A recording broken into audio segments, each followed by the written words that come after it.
होली की आत्मा। बचपन से शहर में रहने वाला मनोज इस साल होली की छुट्टियों में अपने गांव दुर्गापुर वापस आता है, जहां उसे देख पूरा गांव खुशी से झूम उठता है। जब गया था तब इतना सा था और अब देखो कितना बड़ा हो गया है। हाँ सरपंच जी, जब मैं गया था तब आप भी बहुत जवान थे और अब देखो कितने बूढ़े हो गए हैं आप। चलो चलो बढ़िया है। बच्चा घर वापस आ गया। इसी खुशी में आज रात पार्टी होगी। क्या बात है, गांव में भी पार्टियां होने लगी। वैसे अगर पार्टी की बात है तो आज क्यों सीधा होली पार्टी करते हैं। होली पार्टी की बात सुन चहल पहल में अचानक सन्नाटा छा जाता है, जिसे देख मनोज को कुछ अजीब लगता है, लेकिन तभी सरपंच बात पलट देता है। अब बहुत देर हो गई, चलो सब अपने घर चलो, पार्टी के बारे में कल सोचेंगे। मनोज भी मम्मी पापा के साथ घर आ जाता है, पर होली पार्टी और उस पर पूरे गांव की खामोशी वाली बात अभी तक उसके जहन से निकलती नहीं। पापा, होली पार्टी की बात पर सब चुप क्यों हो गए थे? अरे होगी उनकी कोई अपनी बात। मुझे गांव की पंचायत ही थोड़ी पता है। थक गया हूँ, चलो सो जाते हैं, कल बात करते हैं। पापा की बात मानते हुए मनोज भी सोने चला जाता है। आज तो छुपा लिया, लेकिन हफ्ते बाद जब होली का दिन आएगा तब इसे कैसे रोकोगे? अगली सुबह सूरज के साथ ही मनोज भी गांव घूमने निकल जाता है, जिस पर रास्ते में उसे अपनी ही उम्र के कुछ लड़के भी मिलते हैं, जिनसे दोस्ती कर अब वो उनके साथ घूमने लगता है। इसी तरह कुछ दिन बीत जाते हैं और होली नजदीक आने लगती है। दोस्तों, होली में 4 दिन ही बचे हैं, पर गांव में उसकी कोई तैयारियां क्यों नहीं दिख रही? क्योंकि यहाँ होली नहीं मनाई जाती। अरे पर ऐसा क्यों? वो राजा भूषण। अरे तुम 4 दिन के लिए आए हो, क्या इतना सोच रहे हो? चलो कुछ खाने चलते हैं। इसी के साथ एक बार फिर होली की बात को टलते हुए देख मनोज को शक होने लगता है। वो घर पहुंचते ही इंटरनेट पर अपने गांव और राजा भूषण के बारे में जानकारी निकालने लगता है। क्या? मुझे आज तक ये नहीं पता था। ऐसा कैसे? किसी ने मुझे कुछ बताया क्यों नहीं?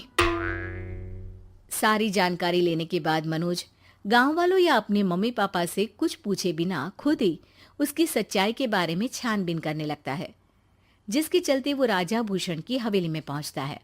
वाह, क्या हवेली है यार। पर क्या यहाँ सच में कोई भूत है? हेलो भूत जी, कोई है क्या? हम इस साल गांव में होली सेलिब्रेट कर रहे हैं, क्या आप उस पर थोड़ा इंटरव्यू देंगे? मनोज के ऐसा बोलते ही गांव में तूफान उठ जाता है और हवेली में रखी सारी चीजें हिलने लगती है। एक अदृश्य शक्ति मनोज को धक्का देकर हवेली से बाहर निकाल दरवाजा बंद कर लेती है।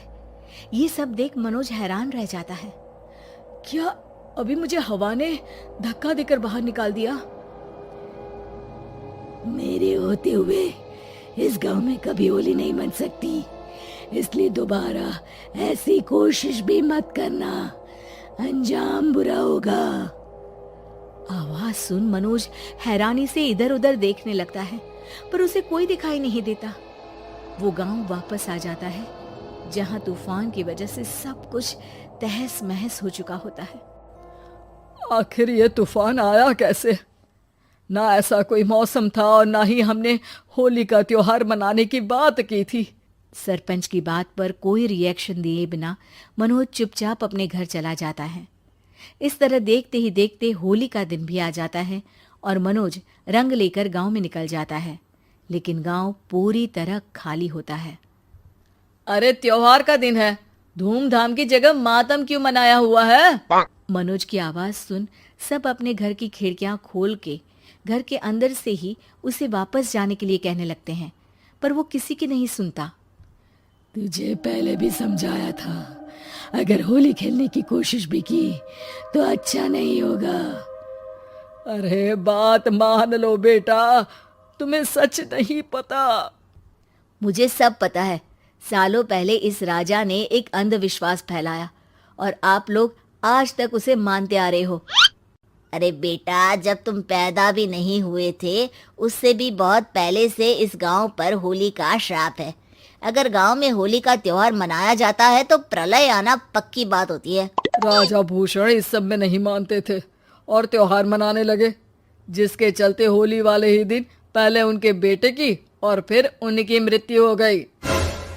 तभी से गांव की रक्षा के लिए उनकी आत्मा उस हवेली में रह रही है। सबकी बातें सुन मनोज उलझन में पड़ जाता है। सोचना भी मत मनोज, अगर तुमने इस परंपरा को तोड़ने की कोशिश भी की तो उसका परिणाम इस गांव और गांव के लोगों के लिए अच्छा नहीं होगा।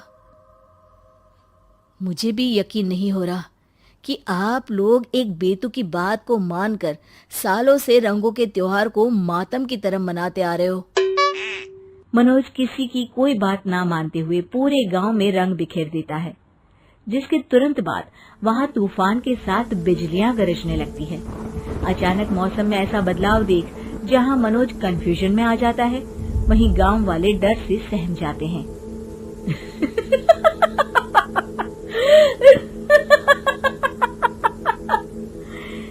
इस लड़के ने हमारे जैसे सिर्फ अपने स्वार्थ के लिए नहीं बल्कि पूरे गांव की खुशियों के लिए यहाँ होली मनाई है, जिस वजह से अब इस गांव पर होली का श्राप टूटता है।